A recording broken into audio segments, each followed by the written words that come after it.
wasn't on. He wasn't on. You did the same thing last week. That blue toggle next to the word edit, that has to be on. Come.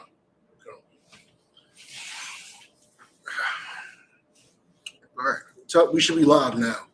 Yeah, I just got the notification. We're live now. Okay, because everything was. Yeah, that was. Everything was connected. All right. You gotta go into the channels. You gotta make sure there's a channel added. You didn't. It said add a channel because you had no channels live. You were live, but you weren't streaming anywhere. Come, got it. All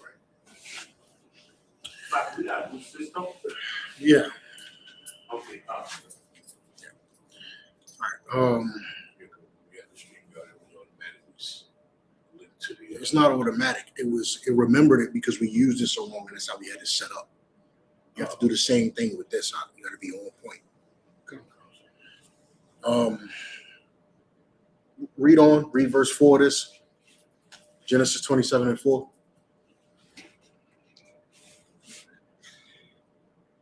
Book of Genesis, chapter 27, verse 4. And make me savory meat, such as I love, and bring it to me, that I may eat, that my soul may bless thee before I die. Mm-hmm. Verse 5. And Rebekah heard when Isaac spake unto Esau his son. And Esau went to the field to hunt for venison and bring to Shalaki, and to bring it. Give me verse 8. Verse 8. Now therefore, my son, obey my voice according to that which I command thee. This is Rebekah talking to Isaac. Good. Verse 9. Go now to the flock and fetch me from thence 2 good kids of the goats, and I will make them savory meat for thy father, such as he loveth. Mm-hmm. Verse 9. And thou shalt bring it to thy father, that he may eat, and that he may bless thee before his death. Mm-hmm. Verse 11. And Jacob said to Rebekah his mother, behold, Esau my brother is a hairy man, and I am a smooth man. Mm-hmm. Verse 12. My father peradventure will fill me, mm-hmm. and I shall seem to him as a deceiver, mm-hmm. and I shall bring a curse upon me, and not a blessing. So now Rebekah's trying to convince Isaac to go and get the blessing. You understand? Rebekah's trying to convince Jacob.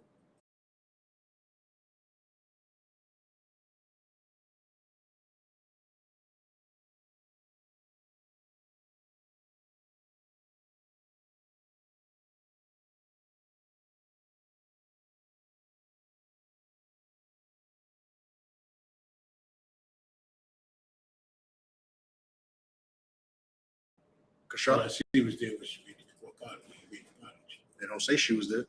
Kashat. Because she told him to go get the birthright. She told him to go get the kids. She's telling him go get the blessing now. Right. Right. How do you know? How do you know that she knows what to do in this instance?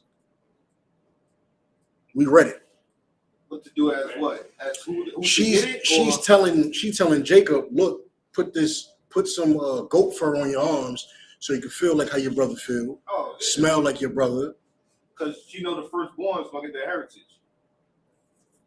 She does, but we read it in Genesis 25. How does she know? Isaac knows, of course. That's why she sent them. She sent them because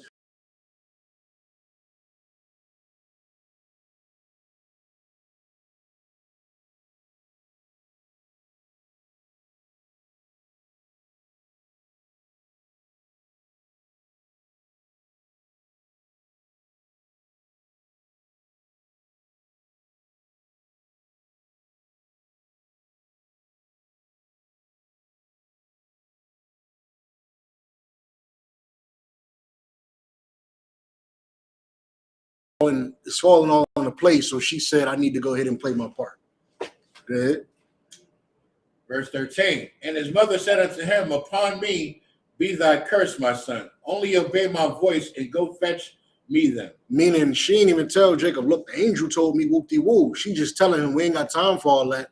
If a curse gonna come on anybody, it's gonna be on me. You understand? I'm gonna get in trouble for it. Don't worry about it. I'll take all of the heat. You just do what I'm telling you to do. You understand? Good. Verse 14. And he went, and fetched, and brought them to his mother, and his mother made savory meat, such as his father loved. Verse 15. Drop all the way down to 19. Come. Verse 19. And Jacob said unto his father, I am Esau, thy firstborn. I have done according as thou badest me. Arise, I pray thee. Sit and eat of my venison, that thou soul may bless me. Verse 20. And Isaac said unto his son, how is it that thou hast found it so quickly, my son? And he said, because the Lord thy God brought it to me.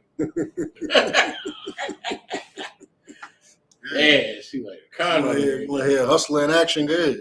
Verse 21. He And Isaac said, he got it from the flock. Remember, what did he tell Esau to do?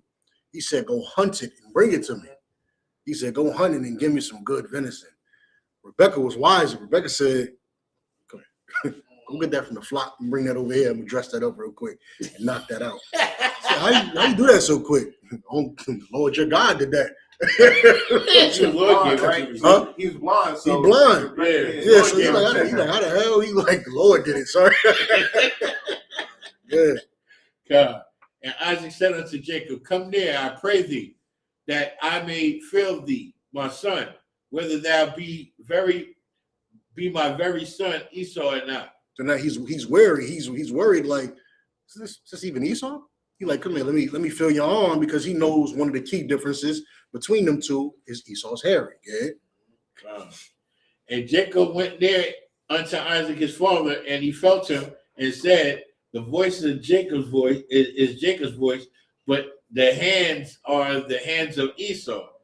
Verse 23. And he discerned him not, because his hands were hairy, as his brother Esau's hands. So he blessed him.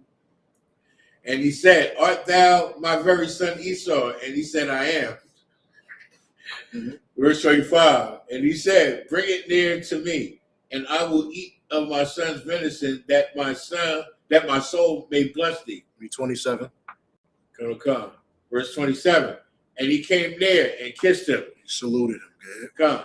And he smelled the smell of his raiment, and blessed him, and said, see, the smell of my son is as the smell of the field, which the Lord hath blessed. This is all he's smelling all the animal on, right? Because all Esau would smell like is dead animals. That's all he would smell like. Smell like sweat running through a forest or a jungle and dead animals. He's like, oh, you smell just like that. Your arms feel like this, and you smell just like this, but you sound like Jacob. But he's thinking maybe my ears are deceiving me in my old age. You understand? Getting it all. Verse 28. Therefore God give thee of the dew of heaven and the fatness of the earth and plenty of corn and wine. Verse 29. Let people serve thee and nations bow down to thee.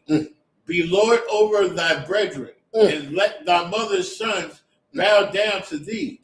Cursed be everyone that cursed thee, and blessed be he that blesseth thee. Verse 30. He got the ultimate blessing. May the nations bow down to you. May your brother bow down to you. May you get the fat of the earth, meaning when you eating a steak, right? You getting a steak, it's good when you get the fat of the steak, right? That's a treasured part. You take that, turn it into tallow, you take that and you sear it up, you do all this. It's viewed as something delicious and delicate.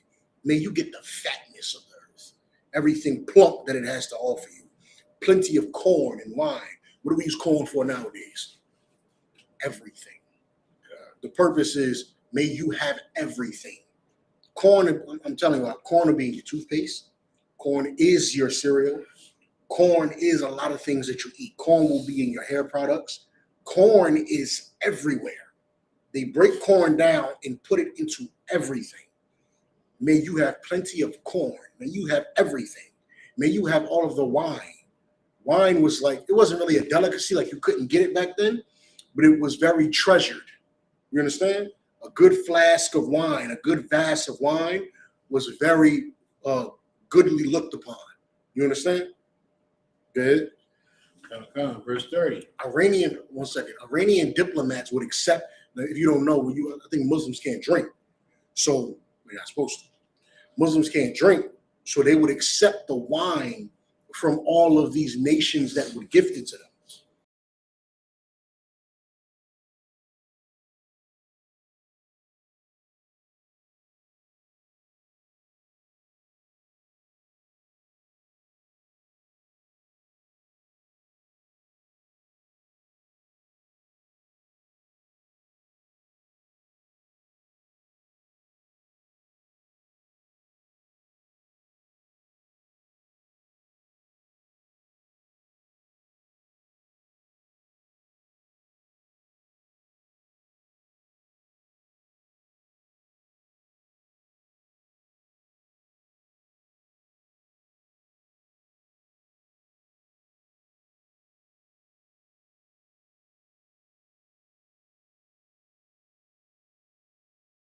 Because it's looked at like this is valuable. All right. So it's saying, I want you to have plenty of corn, plenty of wine, the fatness of the earth, the dew of heaven. You understand? So whatever heaven gives the earth, whatever I give the earth that is good. When you wake up in the morning, there's dew on the grass. You ever seen that? The grass is glistening. The dew of heaven that comes down. Whatever I give the earth, when you wake up in the morning, what you see is yours.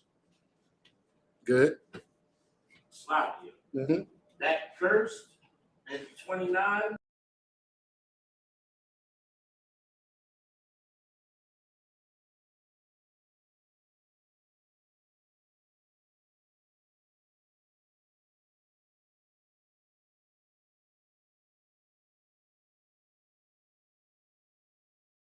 You understand?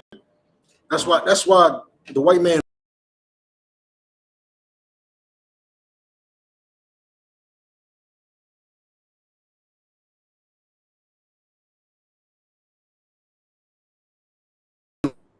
Lord. Right. You understand? This is that blessing. Read on. Verse 30. And it came to scarce gone out from the presence of Isaac his father. Look, and it says, blessed be he that blesseth thee. So when people do good to Israel, blessed be them. You understand? Right. That's why you might see Pharaoh was made large when Jacob was second in, well, not Jacob. Yeah, when Joseph. When Joseph was second in command in Egypt, Egypt just got larger and larger and larger and more powerful. You understand? And then he treated his family well, gave his family a whole city. You understand? Right. He who blesses Israel is going to be blessed. And as soon as the new Pharaoh came and said, I know not a Jacob or a Joseph, that was the downfall of Egypt right there. That's why I said the Lord puffed up Pharaoh just to show his power. He showed you what these heathens are truly like. You understand? Right. Because a good successor would say, this is what my predecessor did. This is what my father did. I'm going to keep that perpetually. You understand? We're going to keep that going. He looked at them and said, oh no, they make good slaves. You understand? He looked at those people in that separate city. They had a whole city to themselves, but they wasn't Egyptians, and said, you're going to be good slaves. I don't give a damn what deal you had with the other Pharaoh. They ain't got nothing to do with me. You're a slave. Good. Whoever was reading. That Esau his brother came in from his hunting. Mm-hmm. Verse 31. And he also had made savory meat and brought it unto his father, and said unto his father, let my father arise and eat of his son's venison, that thy soul may bless me. Mm-hmm. And Isaac his father said unto him, who art thou? And he said, I am thy son, thy firstborn Esau. Mm-hmm. Verse 33. And Isaac trembled very exceedingly and said, who? He trembled because he knew there's no redistributing the blessing. You understand? There's no, oh damn, my fault. My fault, partner. Call that other cat back in here. We're gonna do a reverse switcheroo. He knew there was none of that. It was over. Get a shot. But it shows in that scripture, it shows how nasty Esau and his people are, because you knew you sold your birthright, you dirty scoundrel.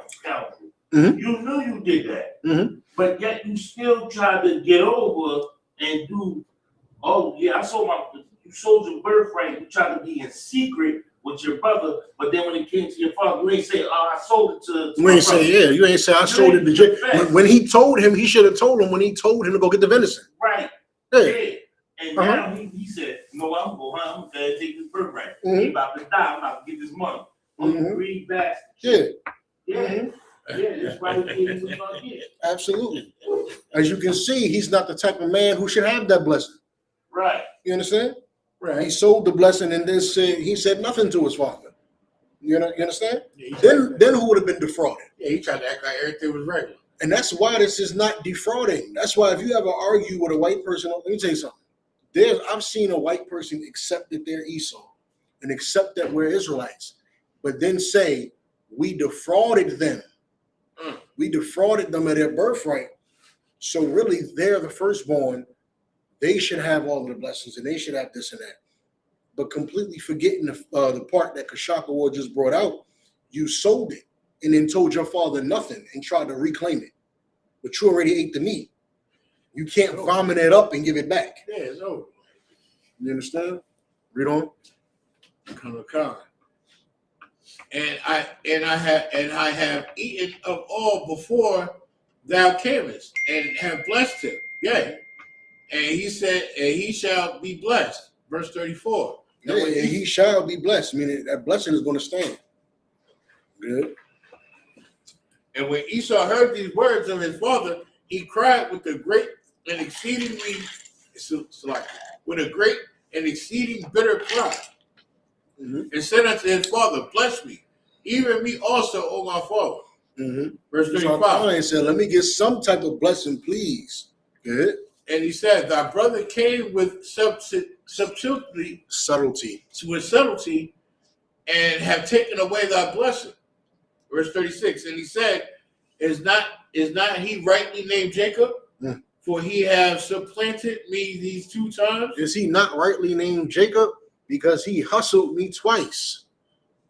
Now he crying. Let me tell you something. Let me tell you what the white man love doing. The white man will the white man will do something like sell his birthright.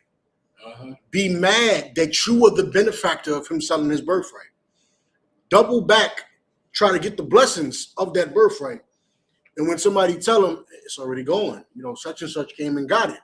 Now he want to kill you. He want to unalive you for using the birthright that you got from him. You understand? That he gave you. Good. But right here, right? He tells on his son right there. Because it's saying, where'd it go? Slot here. Oh, right here, in 36, it says, for he have supplanted me these 2 times. What 2 times? What are you talking about? Now, that don't give you question to think to say, well, what are you talking about? What 2 times? So, if you're saying he robbed you of your birthright, then what's the first time? What did he hustle you for the first time? You can't hustle somebody twice for the same thing. True. You already, it just gives you question because, and then that's a whole argument with no precedent. Because he can say, "Oh, you hustled for the birthright," but even your forefather Esau said, "Right here, you got hustled 2 times. No, you sold your birthright the first time, and then tried to lie about it. And then when we got it, now you try to say, oh, we hustled you twice. No, you trying to steal twice." Made a bad deal. He was upset because he wasn't as smart as he thought he was. He thought he was smart enough. He thought it meant nothing. He said, what good is it for me to have this? Remember? Right. He said, what good is it? He said, this is no good to me no more.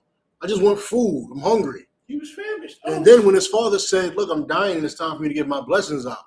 He said, oh, snap. It's time for me to come collect because I'm the oldest. Yeah, well, certainly It's time for me to collect. Die if he didn't eat at that very moment. Yeah, it's time for me to collect, but they ain't nothing to collect on. So now he in front of his father copping the plea. Yeah. He in front of his father acting like somebody did something to him when ain't nobody do nothing to him. He sold his birthright for a pot of soup. You understand? Raw soup. Yeah, he did something base, and now he trying to cop the plea like, no, he got me, but ain't nobody get him. You understand? Good. And he said, "Hast thou not reserved a blessing for me?" Mhm. And Isaac answered and said unto Esau, "Behold, I have made him thy Lord, and all his brethren have I given to him for servants, Mhm. and with corn and wine have I sustained him. And what shall I do now unto thee, my son?" Mhm. 38. And Esau said unto his father, "Hast thou but one blessing, my father? Bless me, even me also, O my father." And Esau lifted up his voice and wept. So he asked for a blessing, crying with tears in his eyes. He said, "Please give me a blessing, please." You understand? Yeah, I can see it. Already, Now, mind you, begging and crying. all he had to do was be hungry for 30 minutes. That was it. All he had to do was be hungry for 30 minutes. He'd have got his blessing, and that he'd have went on his way with exactly what he wanted. God. Well, crazy. But he was never meant to have it. Why? The angel said, "I know he's not going to get this." You understand? The angel said the elder's going to serve the younger because your older son is going to be this type of person who would sell his birthright for a pot of soup. So he said the elder's going to serve the younger. He wasn't being a psychic, you know. Good. He just kind of basically had a feeling this was going to happen. Mhm. Just based off of Esau's character alone. Mm-hmm. And then it shows in this in the story. Very read. Verse 39. And Mhm. Isaac his father answered and said unto him, "Behold, thy dwelling shall be the fatness of the earth, and the dew of heaven from above." Mm-hmm. Verse 40. And by the sword shalt thou live, and shall serve thy brother. And it shall come to pass, Now hold on. when thou Hold on, shalt hold on. Watch this. Let me go back. Hold on.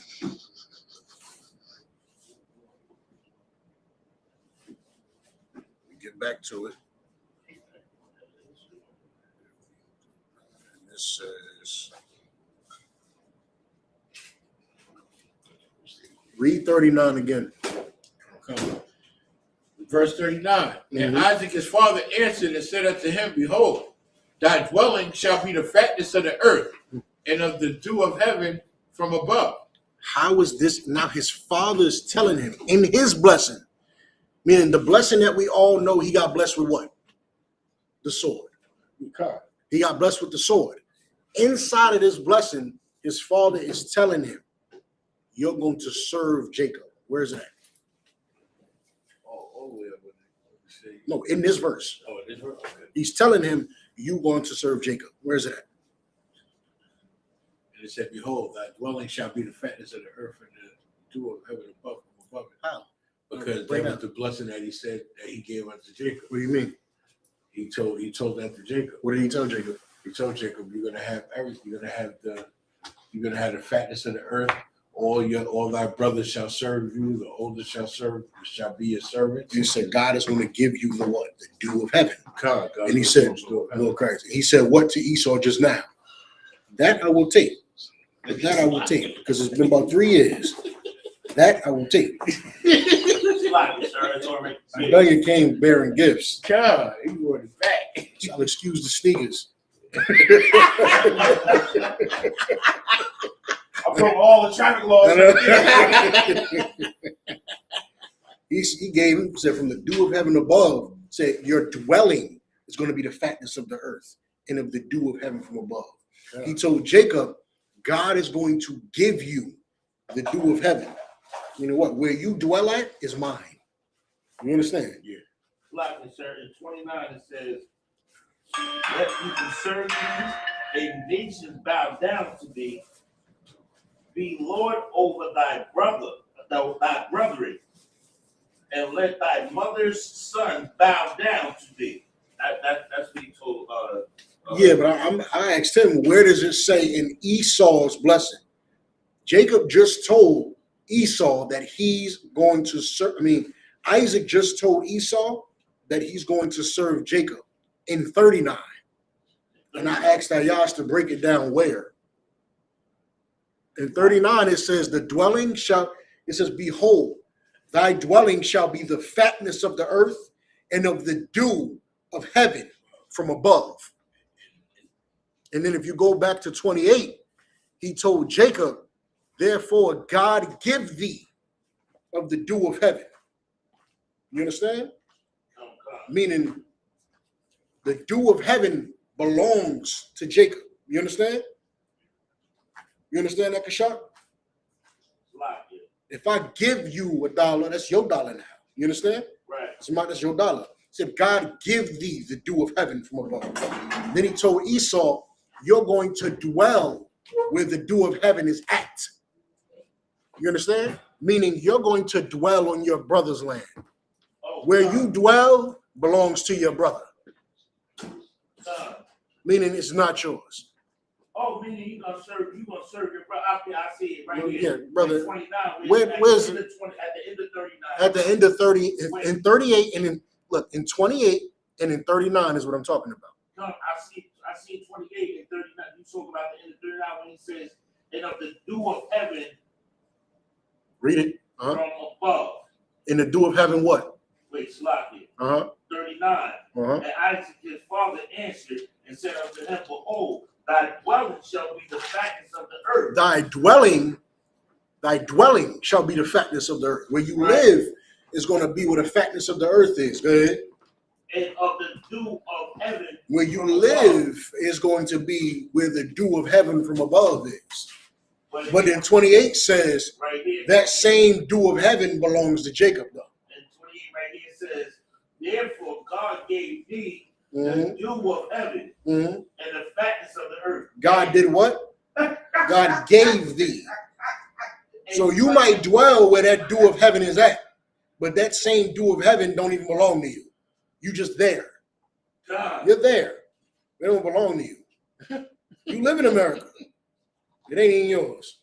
You understand? Right. You live there. It's not even yours. You're right. The biggest economy in the history of the globe is America. You're right. It's not even yours. You understand?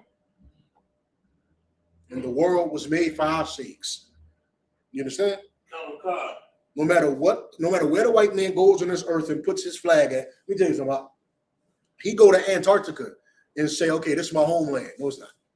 You understand? It's still not his. He can go anywhere on this earth he wants to go and try to claim it as his. He's always going to be a vagabond, and it's never going to be his, and it's always going to be ours. Right. You understand? Come God. Do you? To your point, the white man don't even have an original language. Mhm. So you got a South African, he speaks whatever South Africans. He speak whatever they speak over there. White man don't have it. English ain't his. No, he Of doesn't course, have. I learned that from UK. God, English don't belong there. nope. He has nothing. White man has nothing. He has nothing at all. He has no culture, no heritage, no God, no homeland. He just moves around from place to place, taking what's yours, and then saying, "Look at what I got." Right. This they asked this British guy, this what's that actor, Tom Holland. He said, "What's your favorite American food?" He said, "I don't like American food." He said, "We have the best food on earth." He said, "What do you think American food is?" He said, "Hamburgers." He said, "That comes from Hamburg." He said, "French fries." He said, "Come on."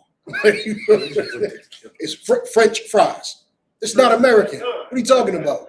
He's sitting there looking at him, and then the interviewer was looking at dumb like, "Oh damn, he got a point. Everything I'm mentioning is y'all didn't create. You understand? America did not create these things because they don't have any culture." Yeah. You talking about Tom Holland, the borders? Tom Holland, The borders are? no, Tom Holland, Spider-Man, Okay, got it. the young cat playing Spider-Man. Avengers, Yeah, I guess he played in Avengers too. The young cat that played Spider-Man. I think the most recent one, or the second to most recent or something. yeah. He was under Iron Man. Okay, yeah. So that one, boom. They asked him in the damn interview, names from American foods. The interviewer started naming them. He like, hamburger is from Hamburg. French fries is from France. You understand? What are you talking about? You gonna say pizza? Come on, man. Like, you understand? You have no culture. Right. We can pull up in the Bible fried chicken. You understand? We can pull up grills in the Bible. You understand? We can pull up all of these things that they'll say black people are ignorant for doing, or all y'all don't do is fried chicken. All y'all like is fried chicken. Well, guess what? It's ours. You understand? It's how you right. You know what? You right, white man. All I love is fried chicken. You right. That's mine. You understand? It's mine. You like burgers, fries, and a shake. That's what you love. In the 50s, they romanticized. When you watch TV shows, you go back and it says a burger, a fry, and a shake. That's like the staple of America at that time. Like, none of that's yours. You understand? All of that is from somebody else. All right? Real quick, good. We're basically the salt I of am the going to earth. go over the limit by like 15 minutes. Good. So we're basically the salt of the earth because even during slave time, we brought flavor to slavery. We brought seasoning to slavery. They wouldn't feed us what Master wouldn't feed us what they ate. They gave us the scraps. Mhm. They gave us the innards, the gizzards, And we the chili, created the culture. and we turned it into a delicacy, We even though turned we it- ain't got no business eating. We took the edges of the field and turned it into savory collard greens. You understand? Yeah, we took the scraps and Yeah. made collard And greens. now you fast forward to 2025, everybody pulling up to the soul food spot in Harlem trying to do a food review, eating collard greens. You understand? When collard greens started off, because you wouldn't give us nothing else. So we created culture when they took our culture. You understand? And then they want parts. Meanwhile- Blew it up. Meanwhile, the most beloved things about America are not American. The white man is always going to be a vagabond and cultureless and godless. And because of that, he looks at Israel and he hates Israel. You understand? He hates them. He hates us. Yeah? And what you're reading right here basically was Isaac confirming you can only live somewhere your brother owns already. I just gave him everything. So I can bless you with something, but your blessing is not going to be nothing like what your brother just got. Good. Oh, God, verse 40.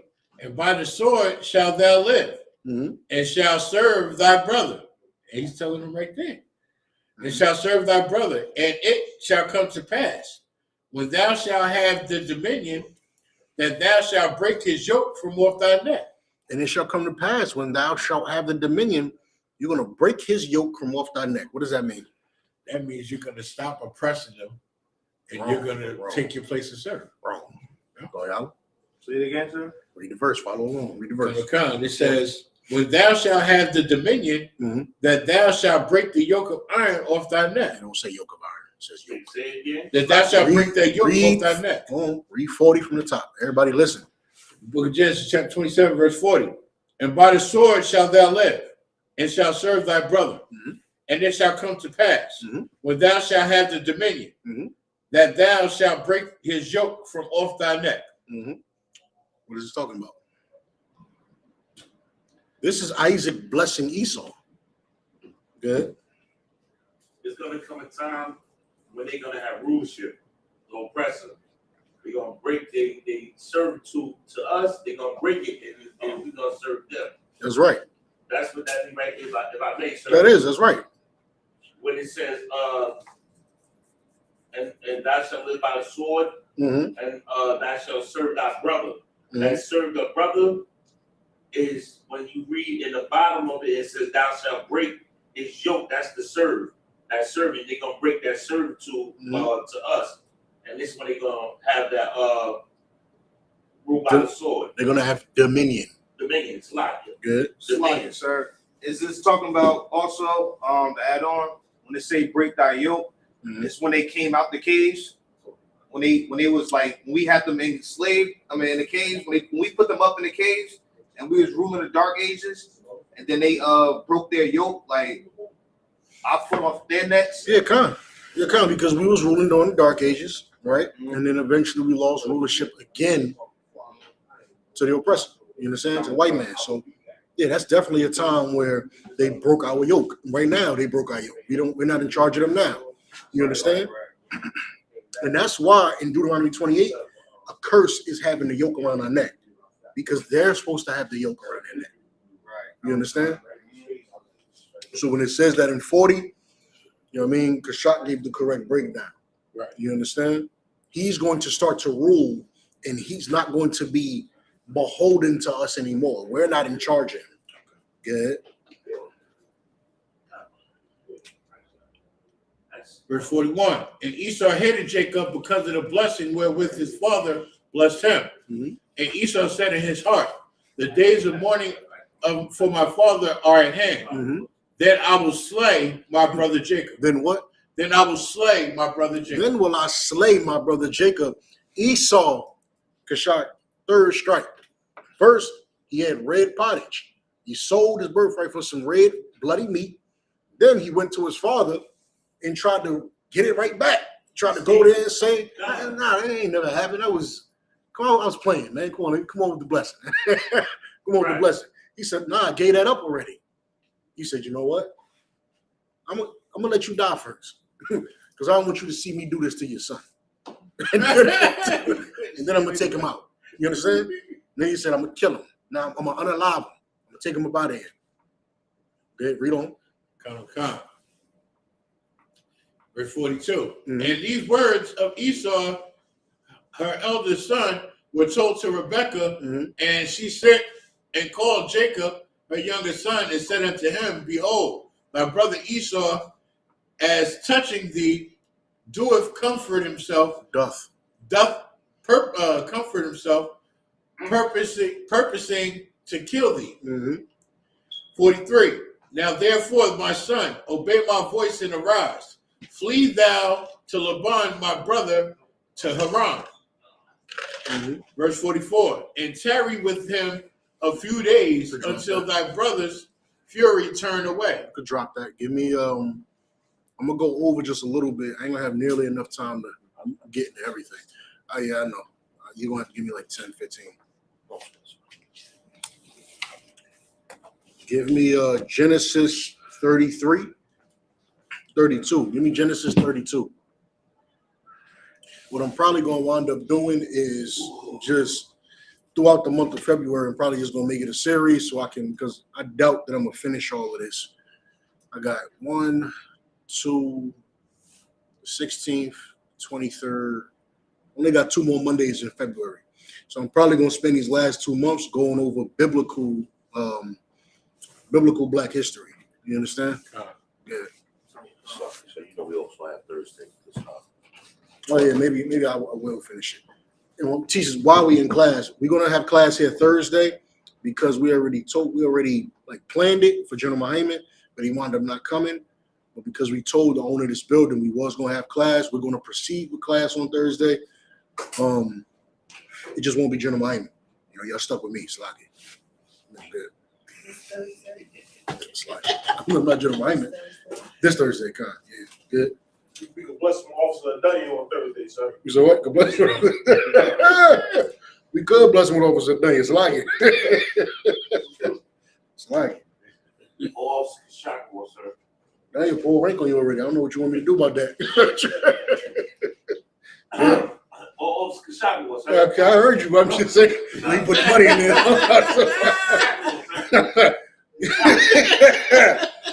A bribe well thought of. Yeah. Yeah. What verse? I'm securing it, sir. I'm securing the damn class. I like it. Go to Jacob where you right there. Right. Don't sound crazy. Verse 32, chapter 2, verse. Genesis chapter 32 from the top.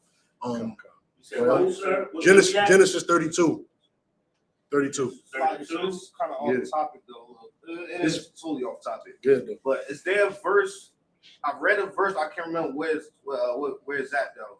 But it talks about how the angels come to you at night and put thoughts in your head for the next day. You know what I'm talking about? I know the opposite. I believe there's a verse that describes what you're talking about. I definitely know there's a verse for the opposite. That there's a man that goes to sleep thinking of evil. And when he wakes up, he does all the evil he was thinking about. The angels put word in your ear. You saying angels, so I'm assuming you're saying to do good things. Or are you just saying, okay, because an angel could be an evil angel. So you're just saying an angel in general. Yeah, angel in general. Put the thoughts that you're gonna do the next day in your head already. No, because I don't think in the way that you're describing it, I don't think so, because what you're describing is that your actions are not your own. Your actions are absolutely your own. Mm-hmm. You understand? Now, if you're somebody that does not keep the Lord in your mind, then the Lord gives you up to a reprobate mind, meaning your thoughts are going to be to do evil, and then you're going to do what your thoughts are. You understand? If you're somebody that's steadfast in the truth, you're thinking on how to do good things, and then you'll constantly do good things. You understand? But I can't say, I know there's a scripture of the man that goes to sleep thinking of evil, and then he wakes up and does it. There's that scripture, but I don't think there's a scripture saying exactly what you're saying. I got Luke 1:35. Hold on, that's not it. It said the Holy Spirit will come to you. That's not it. Okay. What about Genesis That's not it. 31? I gotta find it. No, that's not it. Looking for it, can't find it. Okay, 1 second. Let's see.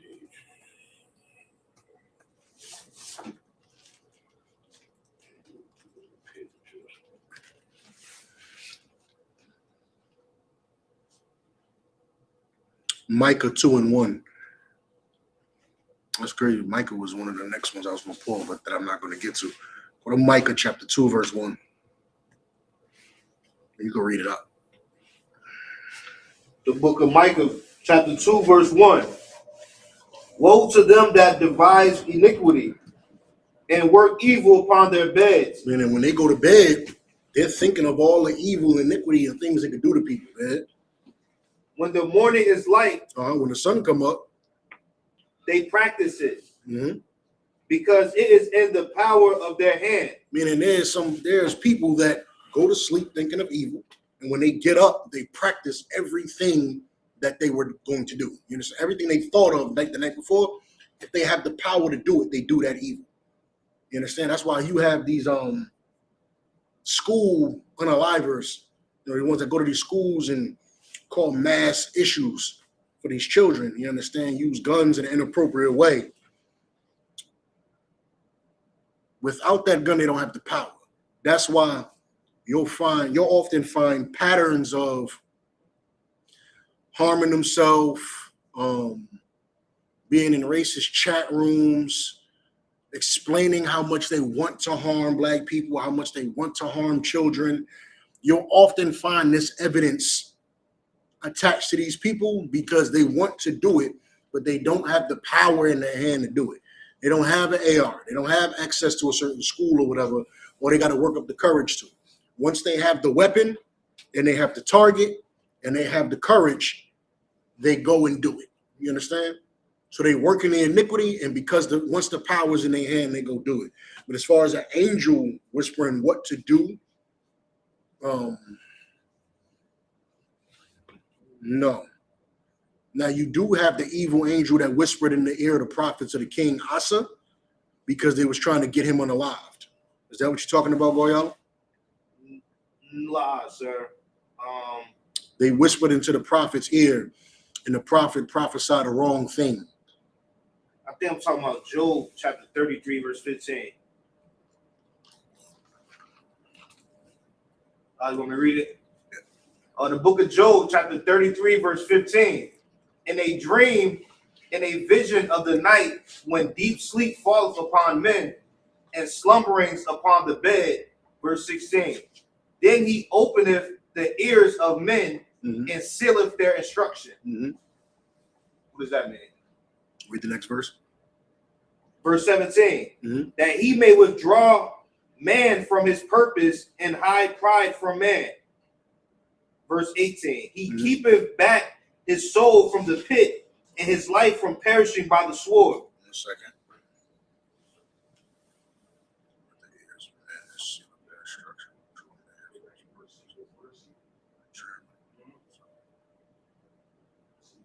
Read from 12. Oh yeah. 12. The book of Job, chapter 33, verse 12. Behold, in this thou art not just. I will answer thee, that God is greater than man. Verse 13. Why doest thou strive against him? For he giveth not account of any of his matters.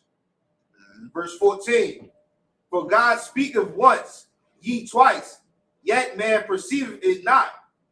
Verse 15. In a dream, in a vision of the night, when deep sleep falleth upon men, and slumbering upon the bed. Verse 16. Then he openeth the ears of men, and sealeth their instruction. So this is talking about specifically in 15. It says in a dream, in a vision of the night, how some men can have a dream or a vision of what the Lord wants them to do.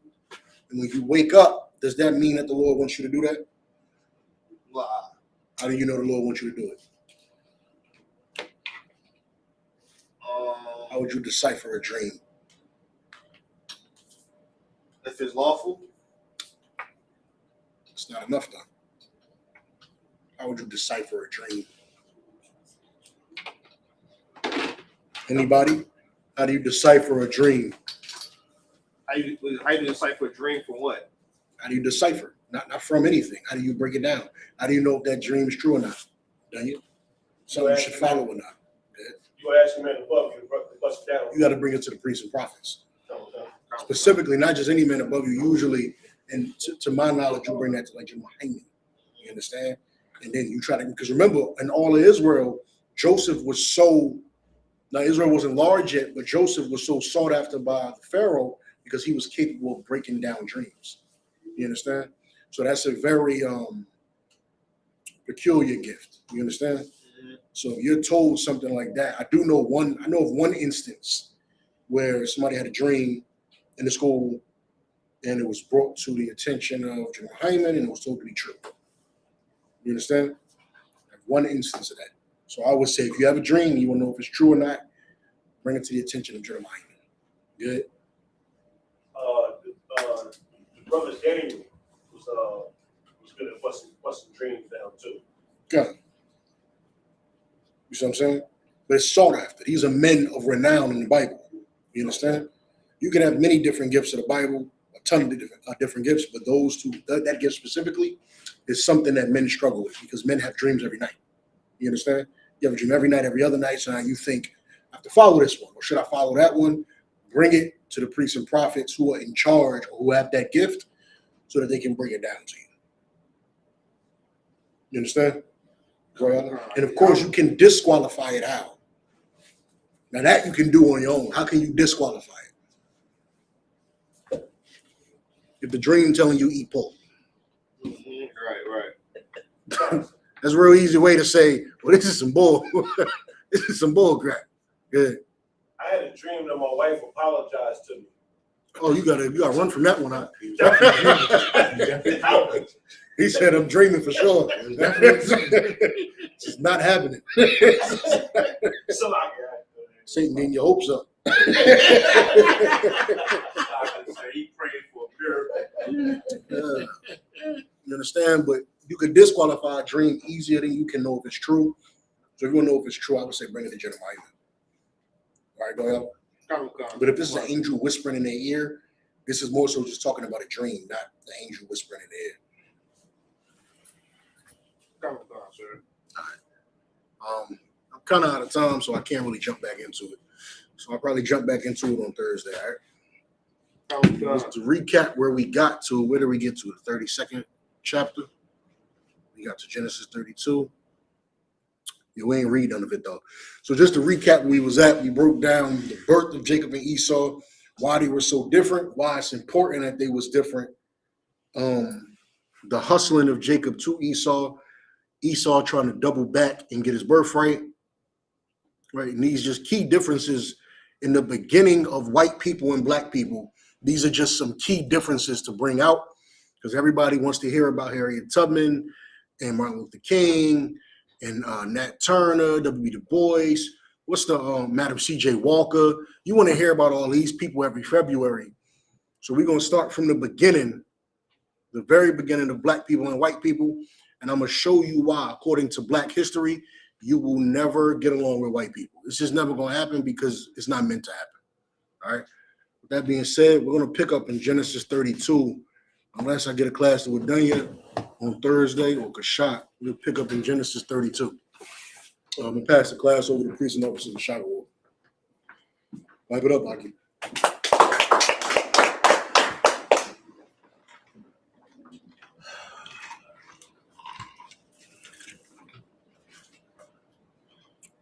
Security announcements. We're the Israelite School of Universal Practical Knowledge. Started out 1 West Harlem, 1 West 125th Street, Harlem, New York, rules for a new brother and sister. When a new brother or sister comes into the school, they are off limits for 6 months. They are to be saluted only.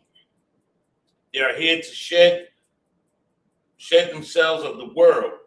If they need transportation, the teacher will arrange it. Mhm. After 6 months, if a brother or sister has an interest in a particular person, he or she must get permission from the head to speak to a brother or sister. There's another 6 months in which the brother and sister will court each other. After this 6 month period, the brother and sister will get permission from the head to marry. Tithes. Let me clarify that too. Something I was mistaken on. So you have to be in the school for at least 6 months. That's the rule. After which you would be allowed to court. But say you were in the school for a year and a half, 2 years, or whatever, and you decide to court somebody in the school who's also been in the school that much or longer. You would be allowed to consummate the marriage not at your own discretion, but you get approval before 6 months. So you can get approval within a month's time. That's between the parties and the camp leader. The parties, the camp leader, and the general over their zone. All right. That's worded a little. That security announcement is worded in a way that seems like 6 months. Come, 6 sir. months, but it's not. Good. Come on. Tithes, which is a commandment. Numbers 18 and 21. Malachi 3, chapter 3, verse 8 through 10.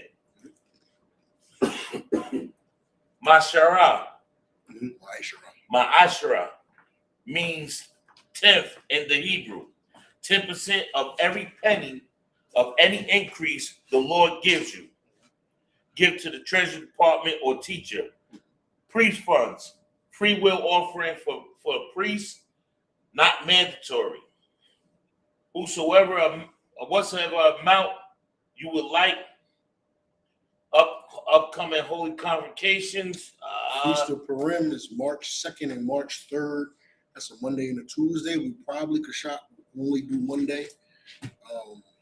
Probably only do one day. Just, probably. As of right now.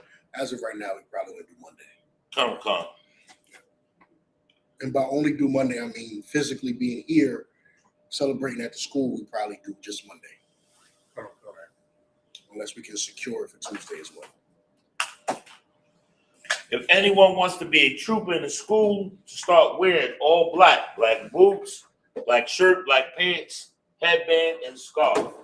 With that, men of Israel